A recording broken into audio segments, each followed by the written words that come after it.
But as I tell my students, it's not about being perfect. It's about communicating, trying to give your opinion. I want to talk to people about music and politics, and I want to talk about to give my opinion on artwork and to talk about what I like and what I don't like. So for me, that is always the goal of fluency for me. Bienvenidos a todos. Today's special guest is not only a language learner, but an English teacher and an entrepreneur. Can you share just a little bit about yourself? Where are you from and what is your name? Sure. So my name is Kate. I'm an English teacher, like you said. I'm from Canada, but I live in Germany. And for the last 15 years, I've been overseas. So I started teaching English in Korea at an elementary school. Then I was teaching for City Hall and running my own daycare program. And then after that, I was teaching at a girls' high school with 1,600 girls. Oh, Since then, yeah, since then I moved to Germany and now I teach exclusively business English. So I go into companies, into international companies, and I teach English to their employees in their conference rooms. so let's start off with a little bit about your language learning journey. How did that all start? Yeah, so for me, it started very, very authentically. My parents are Canadian diplomats, and our first overseas posting was to Japan. We lived there for 3 years, from when I was 9 until 11. Yes, 9 until 11. And at that point, I needed Japanese, so I learned one of their three alphabets. I could read the menu and get around on the subway, order things in a restaurant or at a bakery, but that was the extent of my Japanese. But I needed it, right? I learned Japanese in Japan.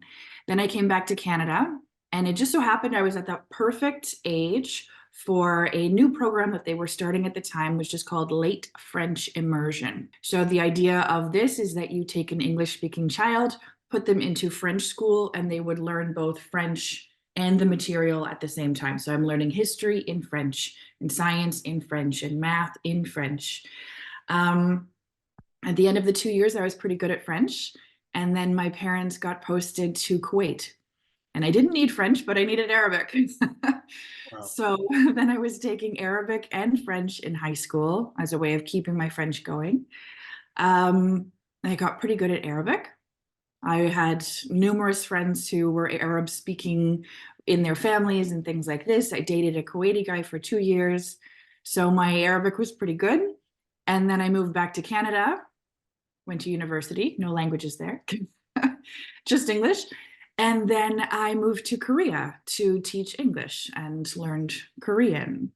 So again, after 4 years of being there, I was pretty good at Korean.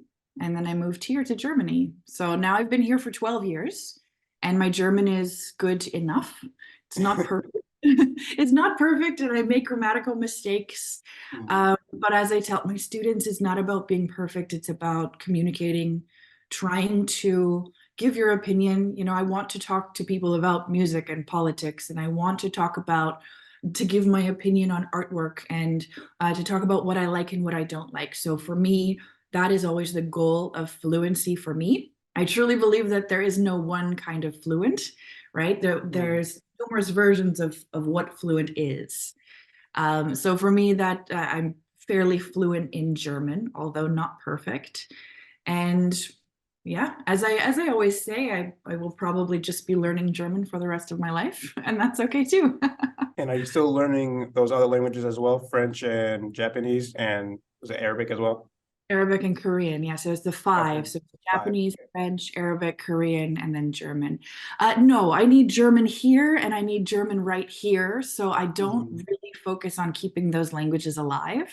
Okay. Although when my daughter was young, I randomly had the opportunity to go back to Kuwait. I called up my best friend and from 15 years ago, and I said, "I'm coming to Kuwait," and she said, "Fantastic, you live here with me. You'll stay with me." Like, okay, and just hearing her voice and hearing her speak with her family and stuff, I immediately understood everything that was happening around us, but the ability to speak wasn't necessarily there. But I'm fairly certain I could have brought it back if I'd stayed long enough. It's just a matter that in that moment I don't need Arabic anymore. I need German. Okay, that's really interesting that you touched on that. So you think it's difficult to balance, multiple languages then? For some people, it's not. And I always look at these people and I think, I want to just sit inside your brain. I want to understand how you can do that. But for me, it really is like so for example, if I woke up in the morning and I listened to a French podcast, I would struggle to speak German later on in the day. It's Okay. like my brain has like if I've set it to French, then I can't move it over to German. Maybe it would in enough time if I train myself to do this. But like I said, I always need that German there so I don't struggle through the uncomfortable parts. Not yet. And which language skill would you say is the most, or has been the most difficult to develop and increase? So out of, reading, writing, listening, and speaking. Interesting question. I would say speaking is always the hardest. Writing is definitely difficult as well. And if I teach business English. So if I were to send a business email to a colleague or a client, there's that certain amount of pressure that you don't want to make silly mistakes. So I certainly understand that. But I still always feel that speaking for me is, just being able to trust that I'm not going to be made fun of, that someone isn't going to immediately go, oh, I can tell that you're a foreigner with your accent or things like this, that feeling of being completely vulnerable when you're speaking another language. It's hard to get over. Takes a lot of mental mindset work, I think, to get over and then to smile through those moments when people are not kind about your language. Germans tend to correct your grammar a lot, and there's a certain group of people that immediately go, oh, you're a foreigner. And while I don't think that they're doing it to be mean, it still doesn't feel really nice. Like I just want you to listen to the words that I'm saying and my message and not, immediately criticize the way that I'm saying it. I still find it very interesting that, even though communication is such a need, a necessity for us human beings as language learners, we still struggle to do it. And like you were just explaining there, I just find that really fascinating. Yeah. I mean, so like at the beginning of this, you were speaking Spanish. Mhm. Is Spanish one of your first languages, or is this also a learned language for you? It's a learned language, so English is my native tongue. Very nice. And have you ever felt, I don't know, I know I'm not interviewing you today, but have you ever felt that like that feeling that, people might criticize you or they might laugh at the way that you say something just because of your accent or something like this? Yes, all the time. It's taken Yeah. me 3.5 years to get over that, and I'm still actually dealing with it. So, but now it's more manageable for me now. But it's taken this many years of practice and speaking with a lot of people to be comfortable with the uncomfortableness. Be comfortable with the uncomfortable. I like that. Yeah, fair enough. Which language would you say was your favorite to learn? I really enjoyed Korean. Yeah, The okay. writing is a really interesting form of writing. And then, so I actually noticed this when I came to Germany that all of the languages I have learned had, up until German, had a couple different things in common. So, first of all, it was all completely new alphabet, right? Japanese, Arabic, okay, not French, and Korean. You have to learn that the square in Korean, for example, is an M, right? You have to like completely learn that new. With Japanese and Arabic, it took me a really long time to get used to the way that they wrote. But with Korean, it actually took me 2 hours, and then I fully understood the alphabet and I could make sentences and write things out. I can actually still do it. I can write like English sentences into the Korean Hangul, and my friend and I do that often, just as jokes between each other.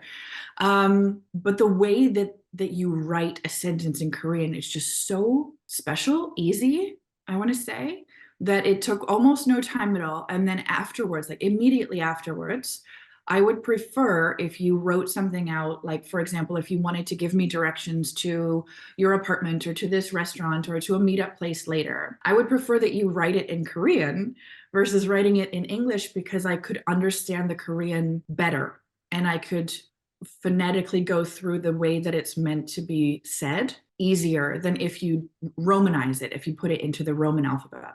So that was for me particularly interesting, that it was just so much easier. And what would you say is the most or has been the most difficult aspect of language learning, besides speaking? Most difficult, I think it's the culture. There's so Mhm. much of language that is said through your culture that, for example, in Korean, they have three versions of being polite, right? There's friend to friend and how you would speak, and then almost like how you would speak to your grandmother. You would always add in certain elements of being polite. And then there's how you would speak with your boss, which is even more so extreme. It took me a really long time to fully understand that. And then when I moved to Korea, Germany, they also have a similar system with the word you. So, for example, with a friend, with someone that you're well acquainted with, you would say du. But with someone that, when I learned it, it was when you want to be polite, you would say Z, and then the verb changes thereafter. That was a struggle for me because I was putting it into Korean logic because that's what I had learned. And then realized later it's not about polite versus impolite, because as a Canadian, I always want to be polite, right? Even with my neighbors who I'm more friendly with, I still want to be polite to them. But it's not about polite versus impolite. It's about like a professional setting versus a casual setting. So my neighbor would say, we can use the word do, even though he's older than me and he's, in my mind, I should say Z.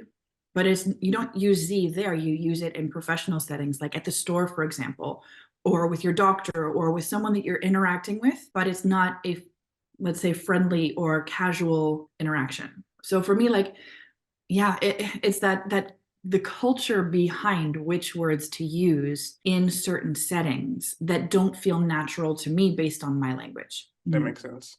Yeah, I just have a recent experience with that because I just got back from Colombia, Cali, Colombia, and kind of the same thing with me. Completely new culture, don't know anything about Colombia, so I was trying to figure out, what were the right words to say to be polite, because what they say there aren't, like the same words, the same phrases in other Spanish-speaking countries. So just, listening a lot, just trying to see, I'm like, okay, what do people say here? What do people do? So I Right. can, try to be the most respectful as possible. Yeah. Not stand out too badly or to fit in. They know right away, oh, you're not Colombian. And definitely want to touch on, your experience as an English teacher. And one question I have is, what is your recommendation for someone who's, learning a language from scratch, right? And they want to learn the business vocabulary. Like what would be your advice to them? Because for me, for example, business vocabulary, like now it's a little bit easier, but when I first started to learn about it, it was very, very difficult. Mhm. And I know for some people, like business vocabulary could be like, this is alien. I'm never going to be able to learn this type of vocabulary. I won't be able to speak in a business setting. So what would you be your advice for these types of language learners? So for me, business English really is the harder language. A lot of harder language, the harder version of a language. A lot of people think that it's advanced, but it's not actually advanced. You can have business English and in a beginner setting as a beginner English learner, right? I truly believe it's like everyday English, beginner, intermediate, and advanced, and then business English, beginner, intermediate, and advanced. It's not beginner, intermediate, advanced business English, right? For me, you start with any language. Let's say Greek, right? I don't speak any Greek. I have no prior knowledge of Greek. If I were going to Greece, for example, or moving to Greece, I know I'm going to be there for a couple of years and I want to learn the language. There's numerous things I would always start with. So the first thing is always vocabulary, right? It's like I need to know bathroom, I need to know a library, I need to know beer, I need to know pizza, I need to know water, beer, pizza, and then water. Exactly. That's the order. So you've got like a set of words that you need to learn first. Then comes the grammar. That's I would like a water, please. I would like a beer, please. Where is the bathroom? Where is the beach? Where is the library? So you've got vocabulary and then next level grammar. Then you add in more vocabulary. Now you want to talk about, for example, the bookstore, the grocery store, the milk, the bread. You're going to add more vocabulary, and then it changes the grammar again, right? And then there's more that comes with that. Now, if this is what we're doing, then really it's everyday English or everyday Greek for me first. Now let's add on top of that, I do want to work with Greek people and I want to show them that I'm learning their language. There is certain ways that you can improve your business vocabulary based on what you do, right? So I say this to my clients all the time, and I have had clients in so many different industries. I've taught from big tools to really small tools. Ironically, because the small tools were made out of diamonds, they were more expensive than the big tools, which can pick up a house, right? I've worked with fashion, medicine, lawyers, IT software. I've worked with 2 professional sports stars, numerous artists. Like I've worked with all of these people, right? And unfortunately, the knowledge or the understanding of when you start to learn a language, you go to the bookstore and you buy the book for your level and you just think that this will be the perfect amount of business English vocabulary. But the problem is what you need for your own job. If it's in the book, it's only in one of the chapters of that book, because they'll talk about advertising and then they'll talk about medicine and then they'll talk about hotels. But if you work in a hotel, then you need hotel specific vocabulary. You need hotel specific sentences and again, it's like that basic vocabulary and then the way to put it into a sentence, right? So for me, the absolute best thing that you can do if you're looking to improve your business English vocabulary for your job is to find something that you read regularly for your job and then read that thing in English. So for example, I say if you're a geologist, then learning business English and going out and buying a very basic book is not going to help you. You need to get a geology textbook and read all about the stones and the different kinds of dirt and the different ways that they interact with each other. And you read that textbook from front to back, then you will have the vocabulary, you will have the sentences you need for your specific job, right? So for me, it's about recognizing what is it that I want to learn and then finding that thing and focusing on that thing. That's very eye-opening. Because I always had the perspective that, business Spanish, for example, is advanced. Yeah, so I have in my clients, sorry, this is bothering me here. My clients will be beginner English learners, intermediate English learners, and advanced English learners. And they all use a different sentence structure. So the beginners would say, for example, I would like a please, or I need the please, right? If they have to speak English with their suppliers or their big bosses or their headquarters or their IT specialists or any of the people that you're working with internationally, when you need to speak with someone, you can keep that basic sentence structure and still be effective. Okay. Of course, as you grow with your language, you'll want to start I want to avoid sounding like a native speaker, but using the language that you hear around you, right? So for example, when I first moved to Germany, you learn at the bakery, ich möchte einen Kaffee. I would like a coffee, please, right? But there's 4 or 5 different ways to say that. And as you get comfortable with the language, you can then learn ich hätte gern. And you can hear someone at the bakery say ich würde gerne, which is just another way of saying it. And you go, okay, that's the same thing. This is how I can order something in a more polite way, in a more formal way, in a more advanced level way. So you can say, I want a coffee, please, or you can say, I would like a coffee, please, or I'll take a coffee. They're all different ways that you can say the same thing based on what you're learning around you, if, of course, you're immersed in the language. And if you're not, there's still other ways that you can learn those things. You just have to be intentional about where you're getting your information. So they're already working, they already have, the job. Okay, so they're already working in that space. So now they want to add more business vocabulary then. More often than not. So my guys are not looking for interview language because they're not looking to change their job. They're looking more likely to get a promotion within where they currently are, or they've been recently promoted and now they have to talk to people in English, right? So here in Germany, for example, you have an international company and you can have the headquarters in Finland and suppliers in Spain and IT specialists in Japan or China or India. And then you can have clients in Canada and England and Australia. But you've got people everywhere. right? So my clients are looking to then do what they do, but also in English when needing to speak with someone from Finland or Spain or Canada. Honestly, that is a big dream of mine, is to have a job in, my second language in Spanish. Like that would be amazing. But yeah, Yeah. for me, it's just been like, how do I get to that level to be able to, speak in that way? Like, I have a customer in front of me and I have to speak to them in Spanish, Right. in with, business vocabulary or whatnot, or more polite, vocabulary. I'm just like, that sounds very, very challenging. I do not wish to change places with my clients because there is a lot of pressure there. And for a lot of them, they're 40, almost 50-year-old men who've learned English 30 years ago. Wow. And at the time, it wasn't that important. And now all of a sudden, they have bosses in Spain, or they have people in Japan that they need to talk to, or they might be going to Australia for 3 months to, being commissioning engineers. And now all of a sudden they need it, and they go, I wish I had done this years ago so that I could be prepared for what's coming now. But I do think that it will only get more and more when it comes to business English. Business or English is the language of international business now. So if your company does anything with anyone outside of your own home country, you'll need English. Unless Hmm. this German company only ever communicates and does work with other German companies, they'll need English.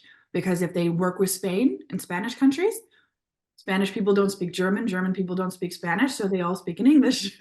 Okay, Right? I If you're see. talking with someone in Japan, they don't speak German and you don't speak Japanese, so you have to speak English. Like at this point now, English is so prevalent everywhere, and I truly believe it's only going to get worse. Worse, but it's only going to get more than that. What are some characteristics of a successful language learner, or Ooh, tricks rather? a successful language learner wants it. An unsuccessful language learner hates it. If you Mm. come at my classes thinking, and not my class, at any classes, if you come at English thinking, I don't want to do this, I hate that my boss is making me do this, I don't want to talk to the people in Finland, I'd rather someone else talk to the people in Spain. If you come at it with that attitude, you will not learn it well. If you think this is going to be fun, or oh my God, I've been promoted, I can't wait to start with this, then you'll do well with it. It's only about the mindset. It's only about how you feel about English as to whether or not you'll do well with English. That makes sense. And have you taught your children any languages outside of English? Yes, they are both bilingual in German and English. German and English. Okay. Could you talk a little bit about that journey? How has that process been, teaching them a language? It's awesome. They're so impressive. So my daughter is 9 and my son just turned 6. Since the minute they came out of my belly, I have spoken English with them. Their dad speaks German with them. His family speaks German with them. All of their friends speak German in the school, in the kindergarten. Everything around us here is German. Yet somehow these kids are 50-50 English and German. They look at me and they'll say something and then look at their dad and say the exact same thing in German. And I've always said, like, if they wake up in the middle of the night and they've had a nightmare and I go into their room, they'll explain the whole nightmare in English. If their dad goes into their room, they'll do it all in German. Like, they're just so impressive, right? Their brains are truly one of each. Now, I did a couple of things to use as resources because it was like I felt like it was like me against this German world trying to conquer my child's brain, right? So there's a few things that we definitely did in the house. So, for example, the children watch television in English. They learn new vocabulary that they wouldn't be hearing from me. We also listen to a lot of English music. Now, these days, it's also more 50-50. They have found some German artists they like. They're growing up and they hear things from their friends.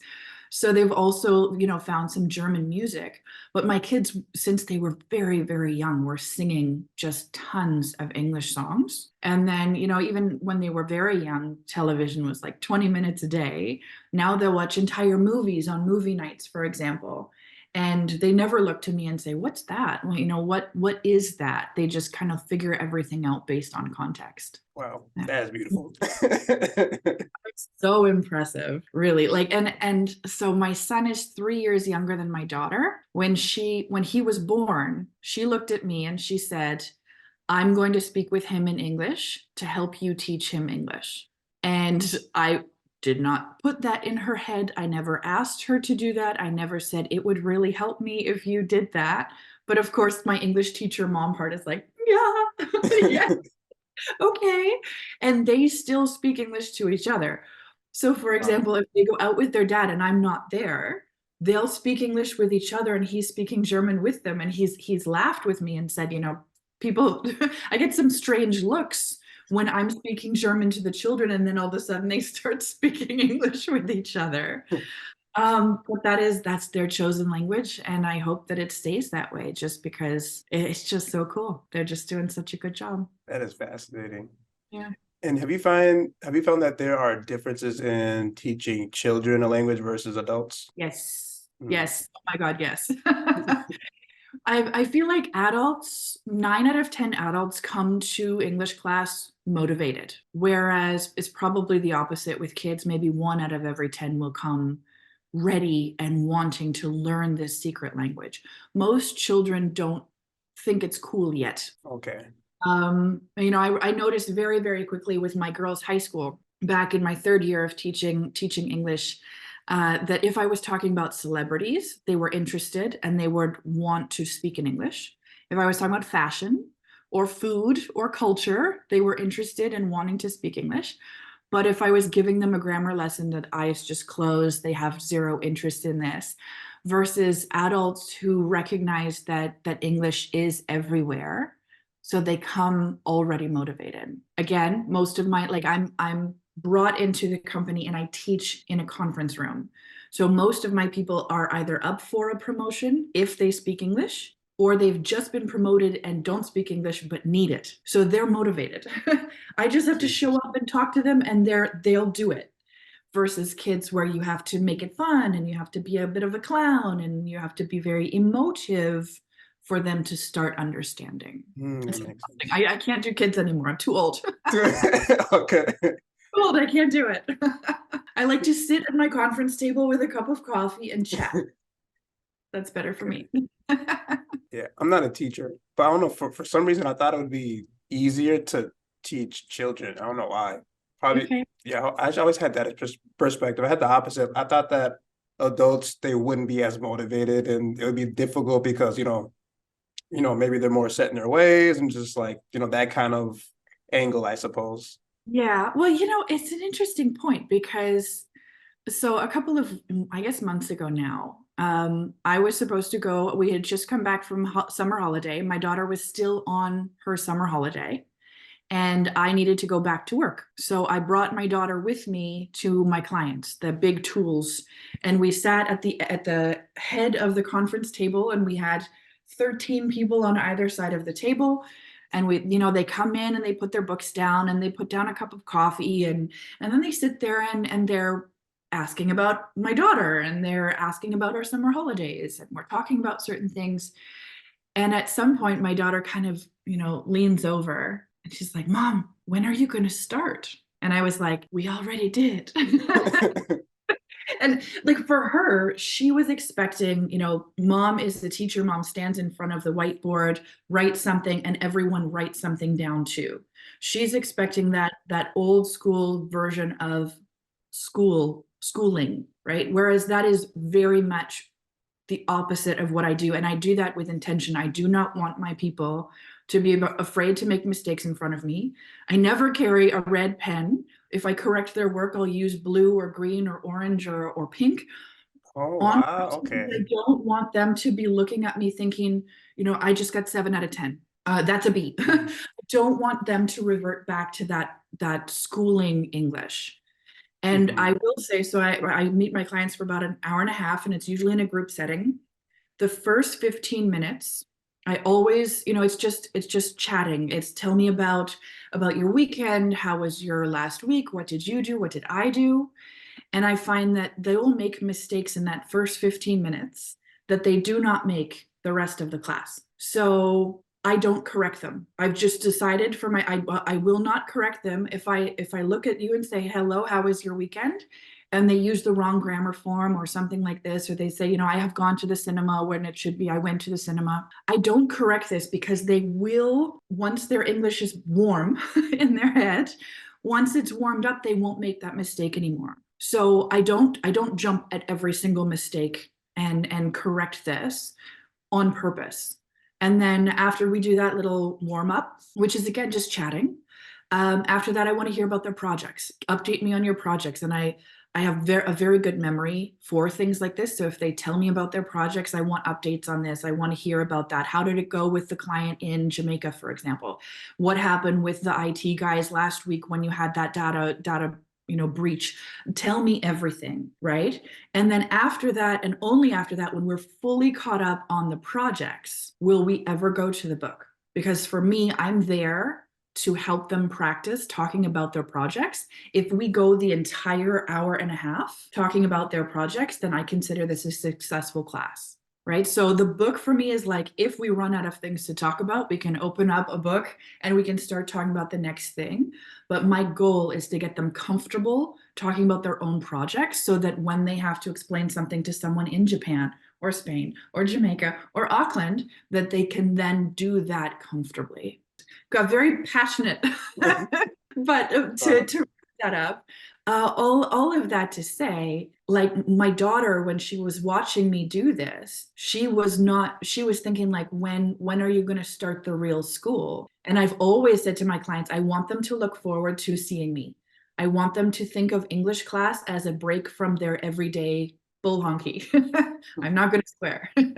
I want them to look forward to the day that I'm coming and then be like, oh, in half an hour, I can do this. And then in a half an hour, I'm done and I'm going to Kate. And I'll tell them, bring your coffee, like see this as a break. Bring your phone. And if you have to answer your phone, answer it. I'm not going to yell at you, right? Like they are employees before they are students. They have to do their jobs. If they need to leave, if they get called out, or if they have meetings because of something, just come back when you can. And they always do. They want to be there because it's not a school, sit down, shut up, this is your grammar lesson, fill in the blanks, do your homework, red pen, and then do it again next week. Like I don't want to do that.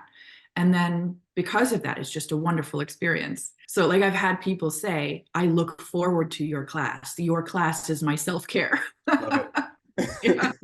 Me too. Like I love that they see it that way because that is, like I said, the only way to truly get good at a language is to want to do it. Yeah. That's definitely sounds like a lot more comfortable environment for sure. For them and me. I don't want to be correcting their grammar every time they open their mouth. Because let's face it, there are some grammar mistakes that are bigger mistakes, and of course they correct those, but there are some grammar mistakes that are not really mistakes. As long as I understand you, it's not a mistake. Okay. That's my, yeah. Because that's the point. You're learning this language to communicate. You're not learning it to be perfect at it. I have never thought of that before, ever. Fair enough. Yeah, like how frustrating would it be? You learning Spanish, me learning German, or picking us both learning Greek. How frustrating would it be if every single time I opened my mouth to speak, someone was correcting something, and really at the end of the day, all I'm trying to do is communicate with you. Very frustrating. Yeah, I think so. So, and then I tell them that too. My first classes, I know exactly what I'm going to say. I know exactly how I introduce myself. And then I also give them an update on my particular view of language learning. Now, some people will say, I want you to correct every mistake. They believe that that is better. And I will say, I'm not going to do that. And I'm going to tell you why. I do not think it helps you. I also let them know I'm not going to give you homework. I don't think it helps you. I don't like homework at all, so that's good. I like homework. No, I notice, again, it's like that basic structure of what schooling is, what we think we need to do. You learn a lesson and then you go home and you practice it again. But typically, especially if it's coming in a book, it's like fill in the blanks, or write the correct version of this, or write down, practice the vocabulary that we've learned through the class. okay, but does it really help? And then you add in the fact that most of my clients are managers. They have teams of their own people who are waiting for them. A lot of them have families and kids and houses. And they don't want to go home, join their family for dinner and then hide away in their office and sit there doing fill in the blanks. So then they either don't do it or they hate it. If they do it, they hate it. But then more often than not, they don't do it and they say, I didn't have time. And then they feel bad. So I always tell my students, my personal opinion of learning a second language is that there's 4 things you need to do in order to learn a language effectively. Okay. So just to answer, like to tell you exactly that, I'll try and keep it as concise as possible. But I always think, when you're learning another language, you're trying to grow that language's brain, right? I have my English brain and I'm trying to learn my German brain. You have your English brain, you're trying to learn a Spanish brain, right? In order to grow this Spanish brain, you have 4 connections coming out of this brain. The first connection is like a string to the eye. You learn how to read Spanish, and then really you can go months without reading, but the next time you read Spanish, you will be fine at it. You will understand it. I have never learned Spanish, so I look at that and I go gloop, gloop, gloop, gloop. I don't know. Right? But you've learned it, done. The second connection from your new Spanish brain is to your ear. So if someone is speaking in Spanish, you understand them. If they're speaking very quickly or about something that you've never heard before, you'll understand less, but you can understand them. And you can never hear Spanish for months or years at a time. And then you hear Spanish, understood, no problem, right? The problem is from your new Spanish brain to your mouth. This connection breaks really, really easily. And it's like the Spanish is still here, but you can't get it out. So I remember when I was first learning German, I took a very intensive German course, 5 days a week, 5 hours per day for 5 months. And at the very end of it, I went back to Canada and I said to myself, I'm not doing any German. I'm just taking a break. I'm ignoring everything. And I didn't do any German for 2 weeks. And when I came back to Germany, it's like I couldn't speak. It was just gone. It was here, but the flow, it couldn't come out. And it took me months to get it back. Months. So what I did the next time I went to Canada is that here in Germany, you have these little small books. You can buy them for €1 at the grocery store. And my daughter has about 100 of them. So I brought 20. They're nice and small and easy to pack. And instead of like normal, I read to my kids in English. When we're in Canada, I read to them in German. And what I'm doing is I'm reading, I'm seeing the words and I'm reading it. I'm hearing myself speak, which also works. I'm keeping this connection alive. And in that, then I come back to Germany, someone asks me a question and I can speak, right? And then the fourth connection to your new Spanish brain is for writing. So this is, it's just about writing, or writing. I know it doesn't matter. Just use your hands. But so what I tell my clients is that, this traditional version of English learning is 1.5 hours and sitting there with a book. And that's fine. I still do that with my clients. But many of my clients will go on business trips. They'll go on holidays. They'll become sick. What happens if you can't come to class for 3 weeks? Your connection is broken and it takes time to warm up again, right? So what I tell them then is, honestly, it takes 5 minutes. Read something out loud and then write 1 sentence about what you just read, and you'll keep all of this warm.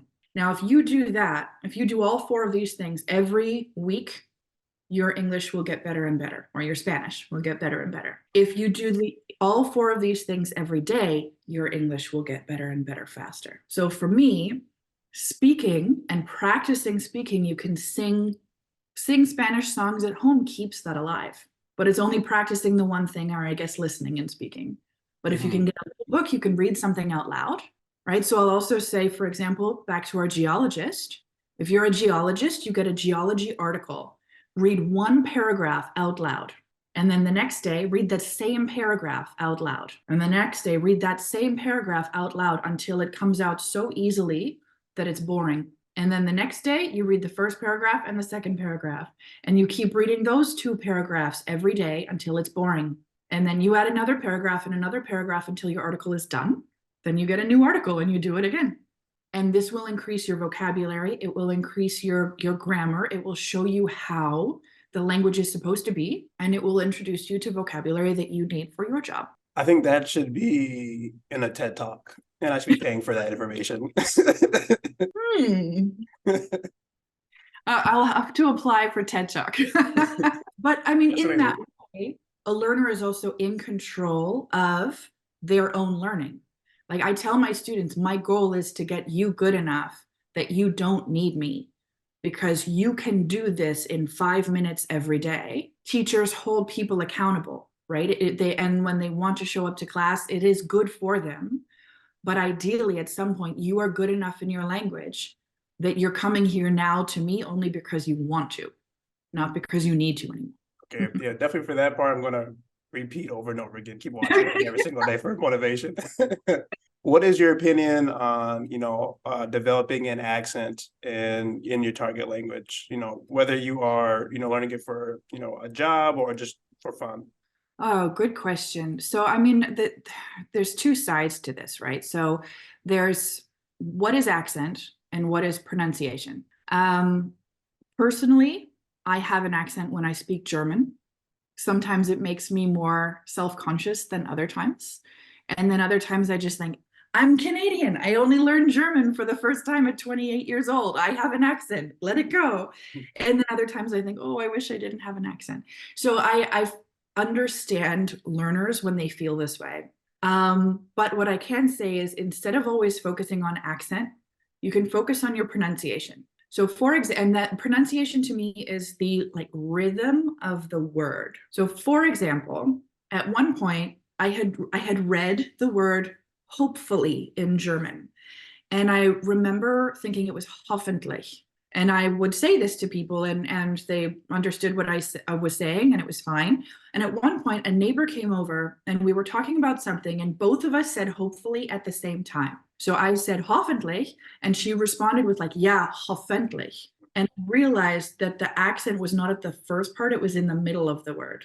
And I, kind of silly, but I walked away from her, and I was like, hoffentlich, hoffentlich, hoffentlich, hoffentlich, hoffentlich, like trying to retrain my brain how to say this word.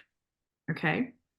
So I did this. And then the next time I said hoffentlich, I went, nope, hoffentlich. And then, I stopped myself and said it the correct way again. And now I don't need to do that anymore. I just know it's hoffentlich. Okay, so it's about, in my opinion, it's about listening to the language as it's spoken around you and trying to match the rhythm, because I will have an accent and it's okay that I have an accent. I am a Canadian in Germany and this is my second language, right? I consider them all second languages. It's not second, third, fourth, they're just second languages. So then if that's the case, I just focus on the rhythm of the word, and then maybe over time that accent becomes less strong because you're saying it the way that you hear it around you, right? So I always tell my people, don't worry about your accent, just focus on the pronunciation and then the accent will follow. I wish I could have this conversation for 5-6 hours. It's been a very fun conversation, I'm not gonna lie. Thank you very much for being here and sharing your experience and giving all these language learning tips. It's been very fascinating to just to hear about your experience. And yeah, it's just very, very, how do I put this, very eye-opening is what I will say. I'm glad, thank you, this was lovely.